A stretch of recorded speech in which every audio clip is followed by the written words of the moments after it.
people are often so quick to shut down ideas in their own heads, or they'll just not even entertain the thought of somebody else's idea because they can't see how it plays into the full picture. But if you just take some time, do that mental legwork, and actually try to make it happen as if it were your own idea, that might end up turning into the best idea of the day.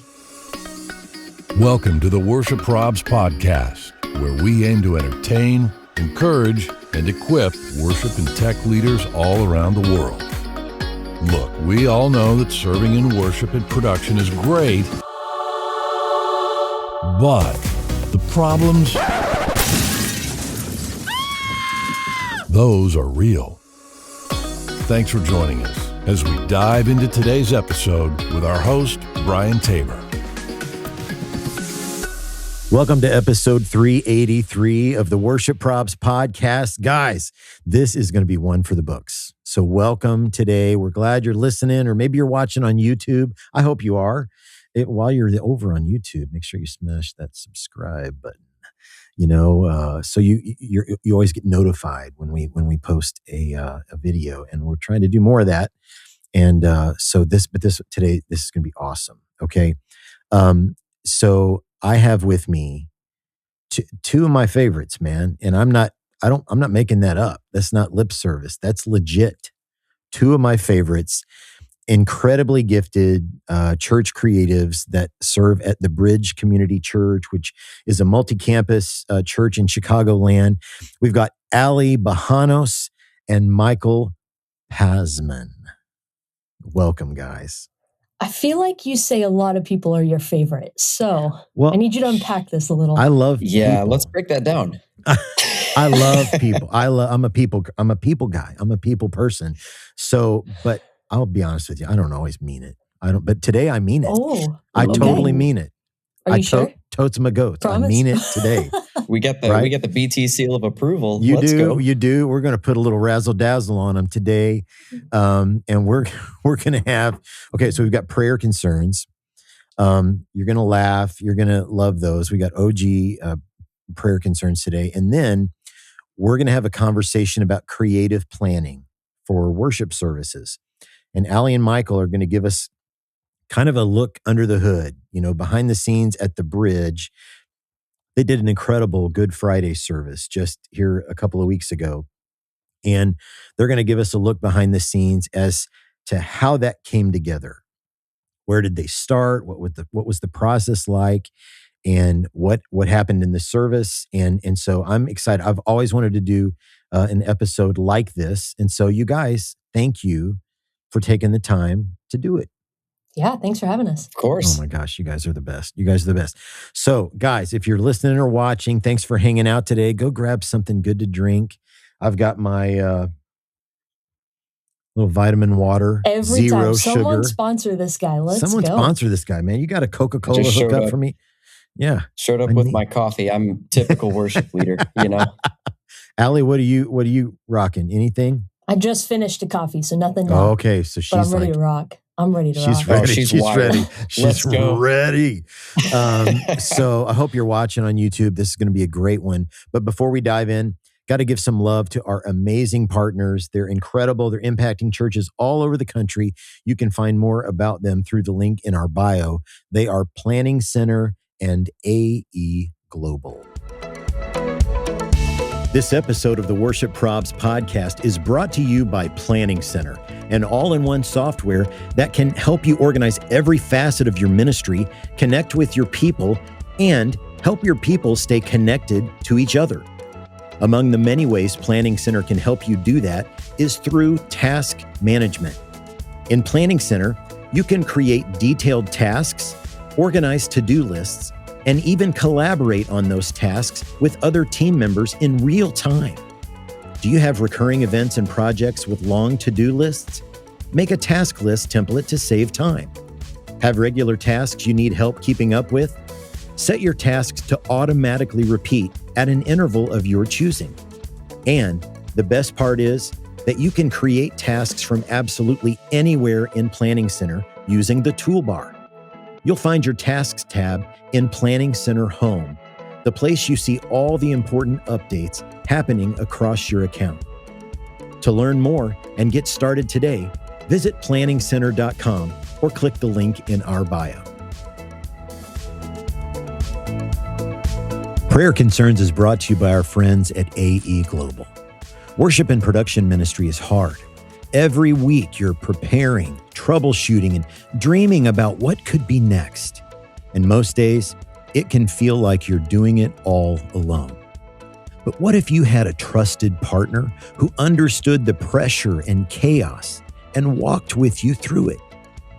For more than 30 years, AE Global has been building relationships with churches just like yours, helping with everything from audio, video and lighting to system design and even installation. But they're more than an integrator, and they're about more than just selling gear.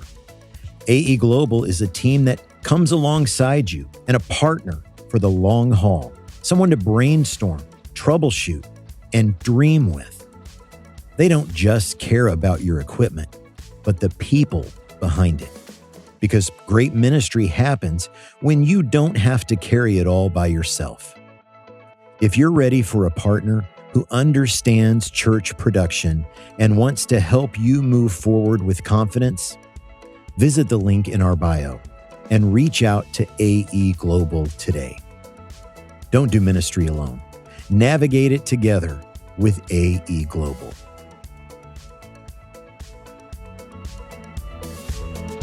Well, guys, thanks for taking the time today. You survived Easter, and I know that was probably a big lift for you.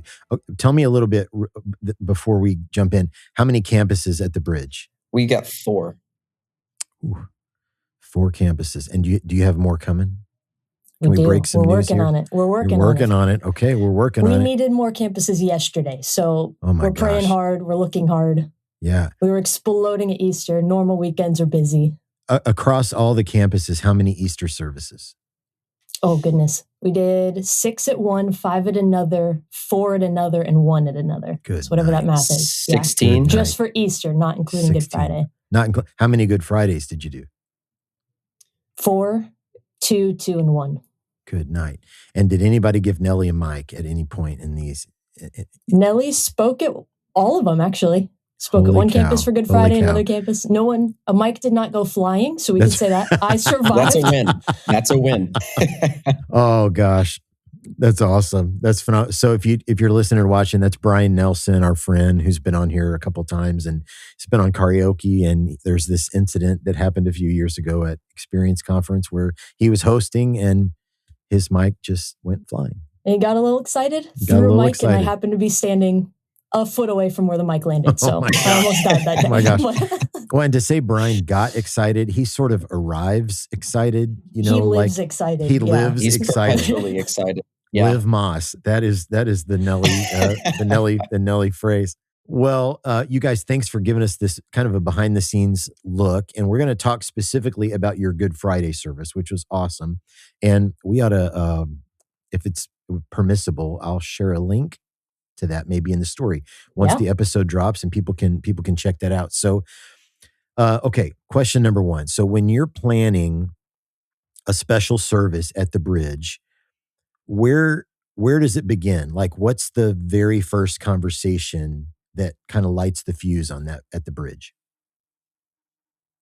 So with our Good Friday services specifically, it starts with our lead teaching pastor, Junior. So he kind of is the mastermind behind the theme of everything. So it's just a conversation with him. He's always floating around multiple ideas at any given point. So starts with a conversation with him. He kind of makes the decision on what direction that we want to go with. For this year, it was the theme of a broken heart. You know, there's a medical theory with a lot of support, a lot of evidence to it that Jesus actually died of a ruptured heart up on the cross. And so we kind of ran with that idea and built a lot of our creative elements of the service around that. So that's kind of where the conversation started. Love that. And do you guys, is Good Friday a part of your tradition? Is it annual? Yes. Okay. I have gone on record far and away, my favorite service of the year is Good Friday. Nice. Yeah. We spend every day celebrating the benefits of the cross. Mm-hmm. And so we should take more time, but to set aside a day when we literally remember the cross. I absolutely love. Was it a tradition for you guys at the church you were at for years? It wasn't when I got there, but we introduced that. And so probably, I would guess, maybe the last 8 years or so I was there. We did Good Friday there, and it's my favorite. I love Good Friday. Yeah, for us too, like our Easter services are pretty close to normal weekend. We don't do too much creative or production wise. It's too different from a normal weekend. But Good Friday is where we kind of go all in creatively. And it's very much a production in the sense of theatrics is kind of the wrong word, but along those lines of it's very produced. All the elements tie together very seamlessly. It isn't worship in the sense that like we were coaching our worship leaders not to be raising hands and leading the room like we typically would on a weekend. It's very stoic, reflective. Yeah. More performance. I know that word can be tricky sometimes, but more performance-based than a normal weekend service. So that's where a lot of even as we're about to unpack creative planning, this is probably one of the most creative services we do because it's very theatric and production heavy. And we put all of our Easter weekend energy into Good Friday, and then Easter weekend is really similar to a normal weekend service, and we just knock it out of the park. Gotcha. So I love that. I mean, the drama of the cross kind of lends itself to a more of a kind of a threaded, story and thematic. When I was early in ministry, we in the liturgical church, like Lutheran, they bring what they call a tenebrae service, which is this super intentional, stoic, so we borrowed from that. It was kind of candlelight. We actually did a reenactment of the crucifixion, and the end of the service was they would take the body down, wrap it, carry it out the middle aisle, and that's it. And we would put a screen up that said, "Please leave in silence." And so, man, I love it. It gives me cold chills talking about Good Friday. Wow. I love Good Friday. So, for you guys, who needs to be in the room early, when you're talking about Good Friday, and then who are the voices that shape the vision, and then who are the voices that execute the plan? So the vision kind of comes from your head teaching pastor, Junior. And so then who does he pass the baton to, and what are the next steps? Yeah, we really do 2 meetings usually when we do a Good Friday or any special service like this. We start with a creative meeting first, and then a discerners meeting second, basically. And the way that our staff is a little bit different is we don't necessarily have a creative team by staff title like a lot of churches do, but we pull in any people who are on staff with creative brains regardless of their title. So it's just who are the most creative people with the best ideas on our staff. They can be student guys, they can be campus pastors, it can be our worship staff who are creative, they can be our comms team who's creative, but we don't label it to is your job title creative. As long as you've got a creative brain and cool ideas, you're in this room for the first meeting where all ideas are thrown on a whiteboard. No idea is a bad idea. No ideas are said no to in that meeting. Just throw all kinds of ideas out. We have a big rule in that meeting of even throw out the wildest ideas that are just absolutely crazy and are never going to actually happen. But by saying it out loud, it might spur on another idea for someone else in the room that leads to the actual idea that we go with. So that meeting's just a fire hose of throw out every idea possible. Anyone who has great ideas can be in that room. It's not limited to creatives per se. Then the second meeting is where discerners come in the room. So our executive pastor, our production director, some of our worship staff, who are the people that are approving budget if this can actually happen, and who are the people that are thinking through the details of the feasibility of like, can these ideas actually be pulled off? And in that meeting, they go through all those ideas. That's where no's are said. That's where yeses are said. That's where next steps are delegated. So it's usually our structure. Start with like all the ideas on a whiteboard and then get the discerners in the room next to then shoot things down and move forward with things. I endearingly like to call them the executioners, just because that's where ideas go to die. And that's also the people that work it, make it happen like nobody's business. Yeah. That's fantastic. That's fantastic. So, okay.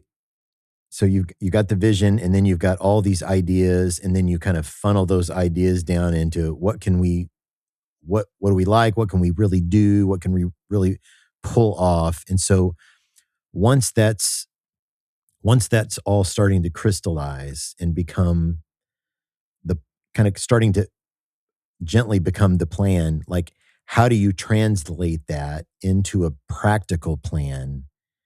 Like who does that? Yeah, I'll say one thing first, and then Michael can jump in with anything. But the church I was on staff with before this was only one campus versus like what I see now with us at 4 campuses. Some of the ideas are killer ideas, but not possible for us to pull off simply because they have to be replicated at 4 campuses. Versus like what you could do if you're just one campus, like you can go all out, you can put all your A players on to pull something off. But like that's one thing that whether you're a single campus listening to this or you're multi-site, like that might be a quote unquote limitation for you of like, how do you navigate ideas when you have to replicate it versus if you're one campus? So that's even one thing as we like figure out next steps. There might be a really killer idea and we're like, we could totally pull this off, except that we have to do it at 4 places and that makes it impossible, you know? Man, that's so tough. That we were terrible at that. If anybody's listening from my last church, we were terrible at that, man. We didn't replicate well. And so I apply, and that's one of the things to think about, sidebar, if your church is thinking campuses, can you replicate it? Yeah. That's a great. Because we want excellence at every campus. Absolutely. We don't have a single campus that has something twice as big or has something better than the other. We want the same thing at every campus and we want excellence at every campus. Sometimes that looks different based on resources, but it's still excellent. So anyways, if Michael's got thoughts. Yeah.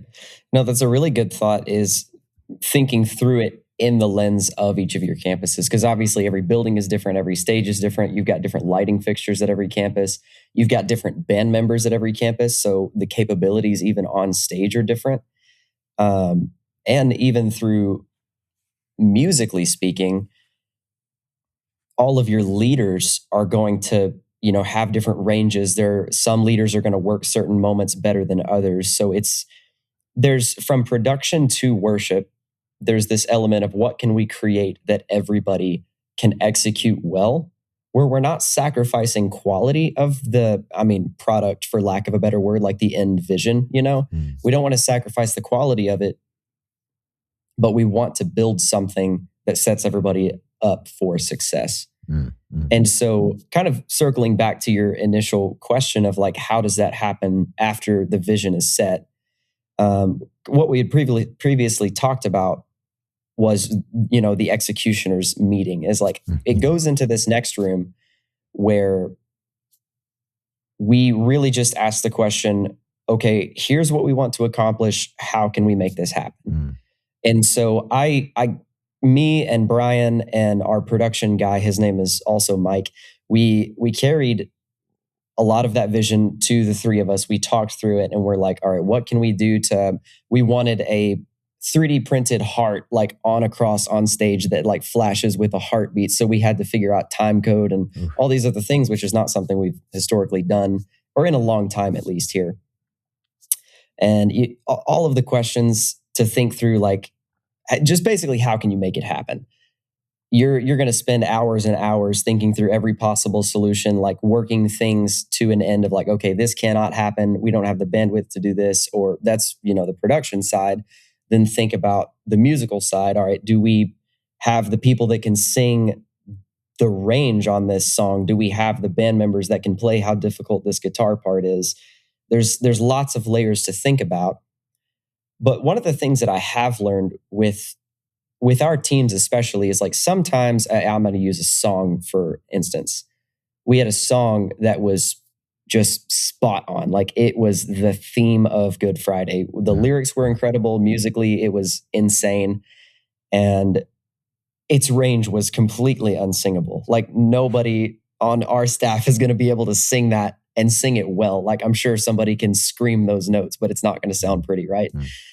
And so me and Brian actually were sitting there talking, and I'm sitting here thinking like, man, this moment is too good to give up for what it is. So how can we change the song entirely to make it work for us? Like that's like a mental hurdle that not a lot of people will get over sometimes, is like make it work for you and for your context. Like there's almost a way around everything. But in that instance, taking a song, switching up some keys, making part of it girl leds, moving harmonies around, stuff like that to make it the moment. And man, it was an incredible moment in the Good Friday service. So yeah, I could go on and on with details about like how some of that stuff happened, but it just moves from creative to those planning meetings, and we just have to really figure out like how can we execute the vision that Junior has. Mm-hmm. And in that planning, is that where you start putting like actual songs on the board, or has that come from one of these other meetings? There are some songs that go on the board, like if there's a very obvious idea that stands out, but there is actually like a third smaller meeting in there, like after the vision is set. In addition to the kind of production, like how do we make this happen meeting, there's also a song selection meeting, which is just let's make every musical moment happen throughout the service. And who attends that song meeting? The song meeting is actually primarily our worship staff. And we have, it's similar in the sense of like we have people in comms and people in student ministry that are involved in worship on a weekend. Like some of our regular worship leaders, like one of them is our Central Campus's student pastor. One of them is our comms director. And so they're always in on those, like people that are usually involved in weekend worship. Love that. Love that. So you guys, I love the intentionality of your process, and I've never worked in that kind of an environment.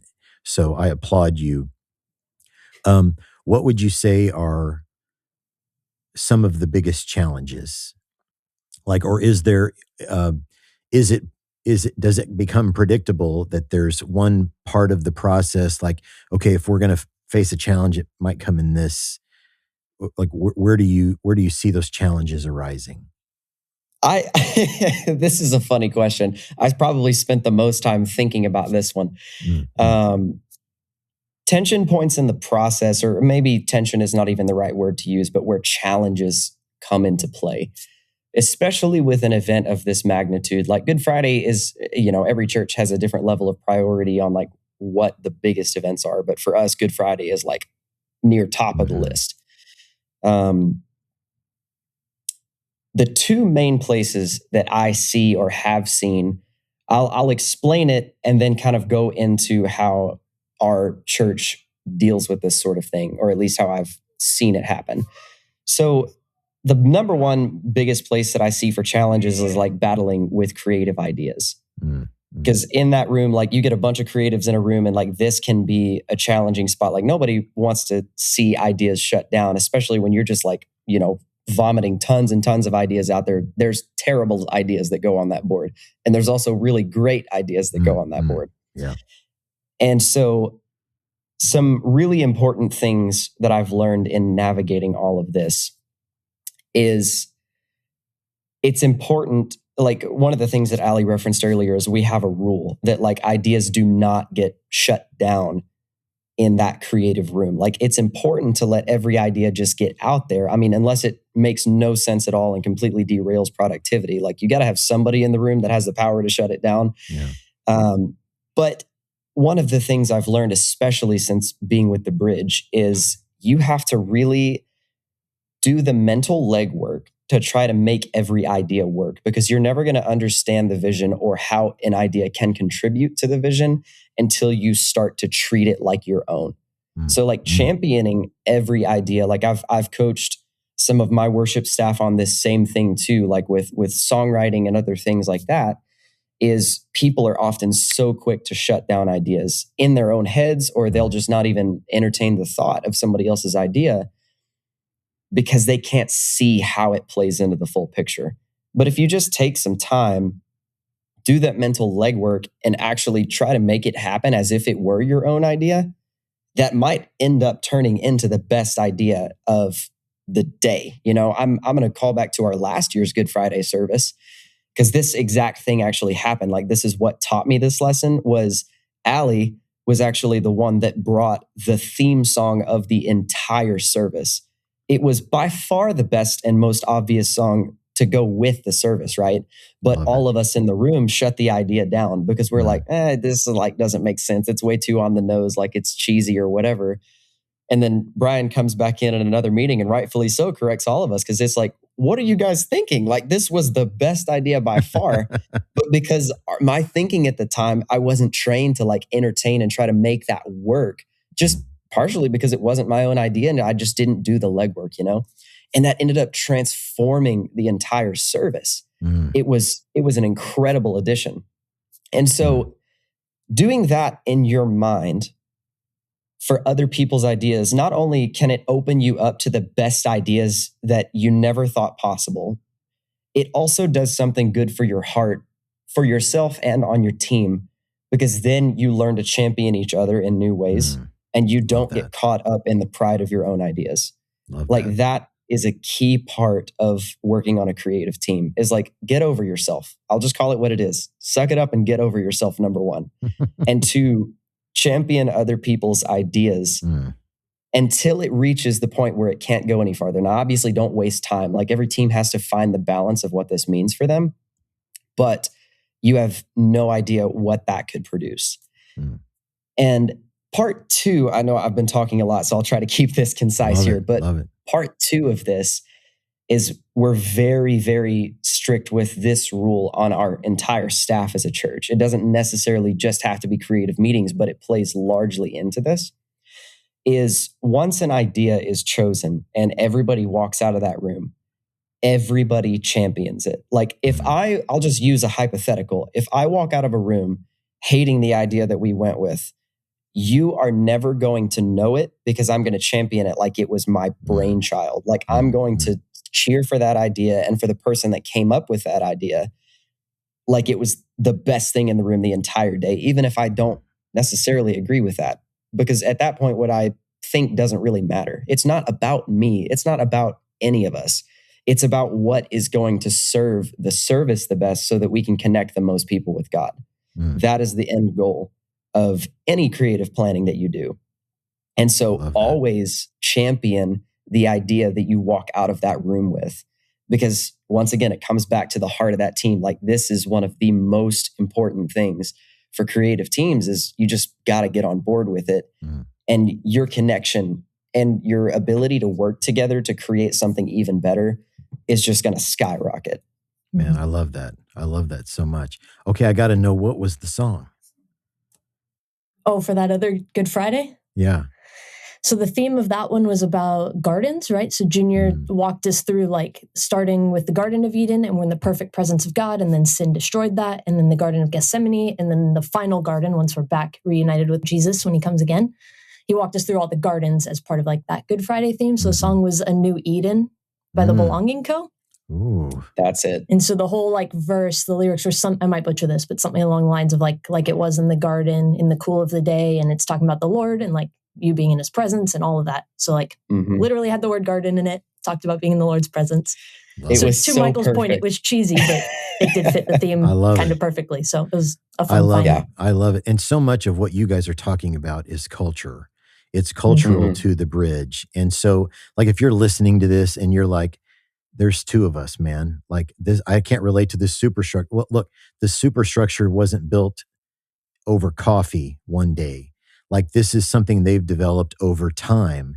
And so for you, in your context, you have to think about, okay, where can we start? Like, what's manageable for us? And some of these cultural things, like championing the ideas of others, that's universal. That doesn't matter if you've got 100 people in the room or you're alone in the room. You know, this is all cultural. And so you have to start where you are.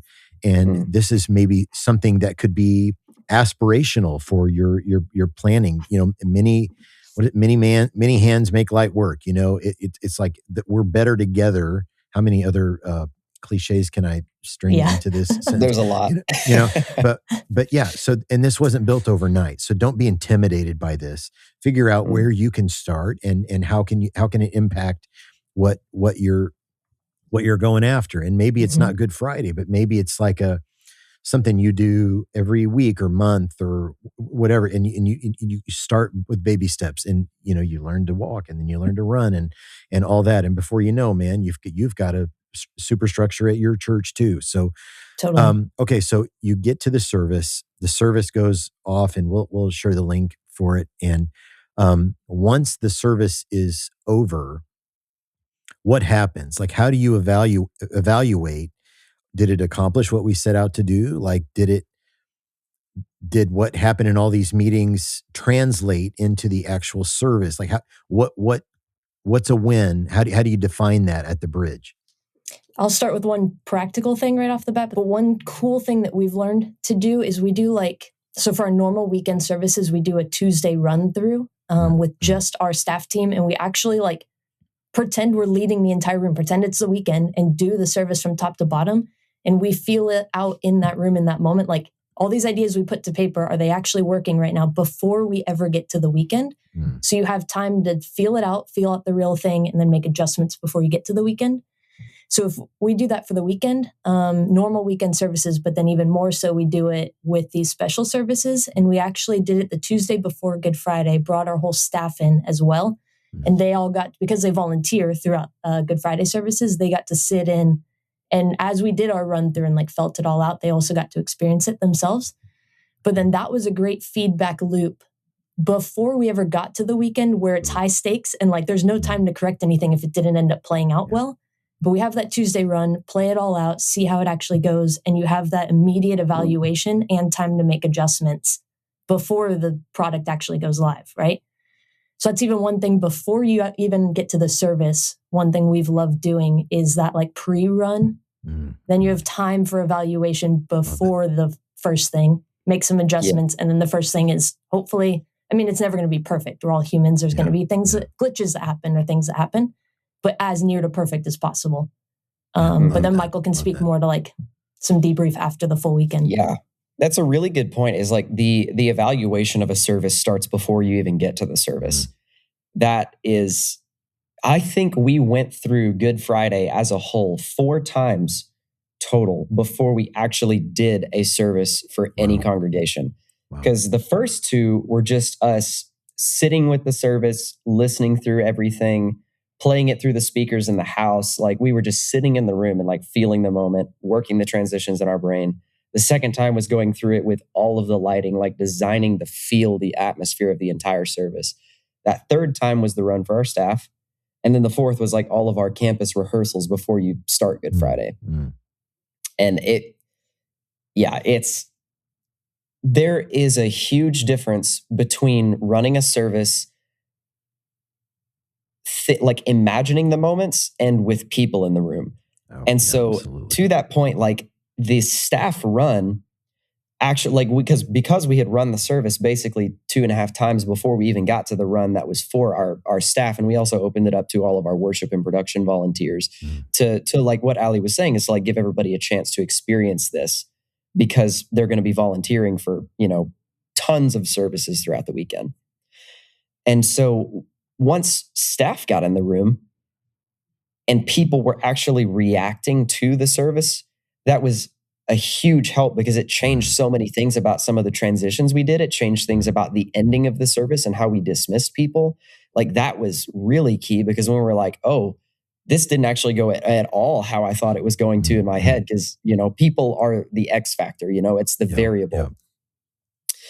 And once you kind of get through those things, our follow-up to an event like that, we kind of did. So we have a Monday worship meeting every single week where we recap the weekend. And in this kind of instance, we recap all the special events. So we recapped Good Friday and we recapped Easter kind of in the same meeting.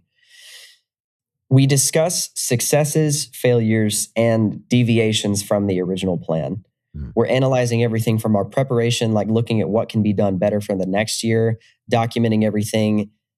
And I'm going to pause right there because that is a very, very crucial part of any of these recap meetings is like documentation is key. Don't ever, ever, ever rely on your memory, especially when the next service is a year out. Like you're not going to recall anything about how the people reacted in the room. You're not going to recall the inconveniences and the stresses of like your preparation.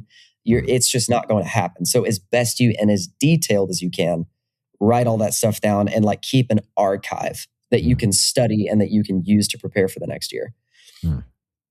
And after that, it is a time to critique and analyze everything.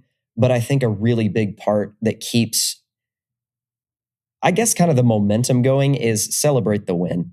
Like give your team a space to just enjoy and rejoice in the fact of what God just did. Amen. It was insane. Like in our staff meeting earlier this week, that's when we kind of had a moment where we're like looking at how many people were in these services and heard the gospel for maybe the first time. Like it was insane. We were blown away just by how many people God brought through those doors.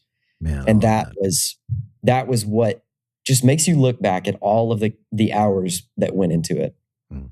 And then you're just like, man, that was worth it. That's what it was for.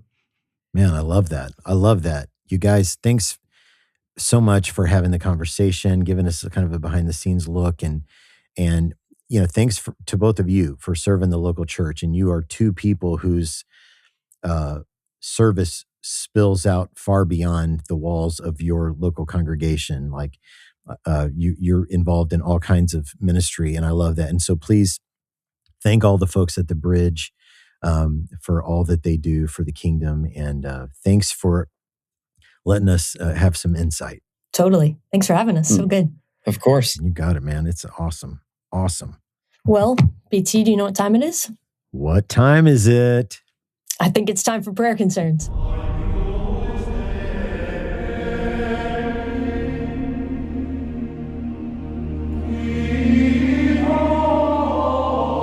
So, okay, if you are new to the podcast, Prayer Concerns, man, it's those roasts that you get from the congregation. Maybe you did a Good Friday service and they didn't get it at all, right? They didn't like, that happened to me once, they just didn't get it. And they let you know, or they didn't like what you wore, or if you did something to one of their hymns, they don't like that either. So people send these in to us from all over, and we share these on the podcast, and you'll be anonymous. Your church will be anonymous. But send yours in to us because it gives us all just a moment to take a breath. Life is very, very serious. It's important to just like take a pause, take a breath, laugh a little bit. We're all in this together and we're all dealing with the same stuff. So we share these every week on the podcast. So send yours in to us. You can go to our website, worshipleaderprobs.com, click on prayer concerns up in the menu. Or if you click that campsite link that you see me sharing all the time, click that. It'll show you a bunch of links. Just scroll down until you see prayer concerns. It'll take you right to the page. So let's dive right in. Prayer concern number 1. After a service, I got a comment recently that said, "Have you thought about voice lessons?" Ooh. That's so mean. It was probably said to me. That was probably my prayer concern. She likes to sing from the drum cage from time to time. Just play drums, that's all. I need some audio. We need some audio of that, man. No Allie one breaking needs it that down. audio. Putting a little bit of the business on there back in the cage. We need some of that. Hey, she's putting the rest of us to shame. She makes us try harder. I love it. I love it. I love it. Okay, number 2, prayer concern number 2. This is from a member of our church. I absolutely loved the Easter service and the music was wonderful, but the lights were not humble at all. I wish they were more humble. What does that mean? Okay. What does that mean? What does that mean? The lights were not humble. How do you do humble lighting? We just got to give them a pride check, I guess. I don't know. Maybe she needs some humble pie. Oh. They're not all winners, guys, but I do throw a lot of them out. Well, there. evidently the lights weren't either, so that's okay. Oh, okay.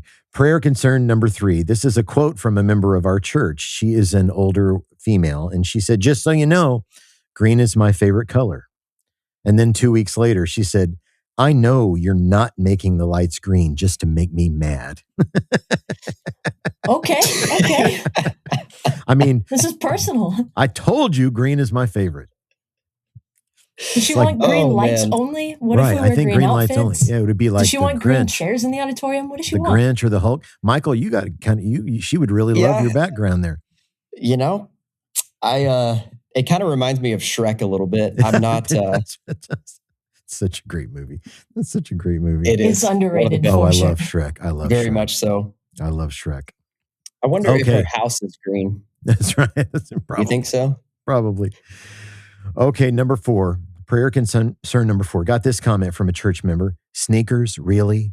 You should have more reverence for the Lord than wearing sneakers while you're leading worship. Okay. I don't know that Well, No jeans, no sneakers, yeah, probably no t-shirts, Right. definitely no hats.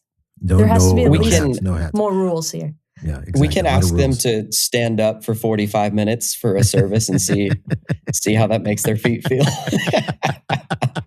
That's very true. That's very, very true. Oh my gosh. Okay, here's the last one, the bottom of the pudding cup, prayer concern number 5. This was from our live stream, and it says, surely the risen Savior is worthy of you tucking your shirt in. Ooh. Ooh. Now that one I can't really. There's a lot of outfit comments here. There's a lot of clothing related, a lot of clothing related. Unhinged. Man, Unhinged. oh man. Dang. Unhinged. People are wild. Man, oh They'd be man. wilding out there. Guys, so send us your prayer concerns. You can DM those to us on any of the socials, or just like I said earlier, go to the website, click on prayer concerns, and submit yours there. Well, guys, we will all be together at Experience Conference 2026. Yeah, we will. Walt Disney World, Orlando, Florida. It starts the day after Labor Day. There's going to be incredible speakers, meaningful, powerful worship from names you would recognize. Yeah, do you want me to drop a few? Allie, I have a couple. drop whatever you want. Okay, we have Natalie Runyon. We have Okay. Tasha Layton. Oof. Bobby Chandler. Oof. Thrive Worship is back. Come on. Let's and then go. your besties, Red Rocks Worship. will be Oh, my guys, Your man. No besties. way. Yes. Let's Let's go. Red go. Rocks Worship. Yeah, they're awesome. And then Man, I'll tell you, we have a registration rate deadline May 31st. You have 2 months right now of the same price. And we Okay. have a bunch of other artists that I'm sitting on promoting right now. I'm just waiting on some contracts. Okay. But there's some okay. good names. And just trust me, just register now. You don't have to wait Just for me do to it. promote it. Just do Just it. do it. Just do Trust it. us. Just do it. It's do like it. eating your vegetables, guys. Just do it. It's going to be great. And bring your team Rip with the you. And Band-Aid off. here's how I want to help you bring your team with you. I have a discount code. PROBS26. PROBS 26. That's in the link in the bio. Click it. Use that link. It'll take you to Experience. It's right up near the top. And use that discount code PROBS26. It'll save you $30 on every registration. Do it. So join us there. It's going to be great. Workshops there's like 100 workshops. Like bring your team and like divide and conquer, send everybody to a different workshop and then debrief after. This will make ripples on your team and on your church for years and years and years to come. I can promise you that. Worship Karaoke Season 5 is rolling along. Make sure you're subscribed over on YouTube. Just dropped an episode with David Leonard. Oh my goodness, David Leonard. And every time I'm with him, I got to ask him about Great Are You, Lord. Like, did you have any idea? Crazy, right? Did you have any idea? He's like, we wrote this for our church, man.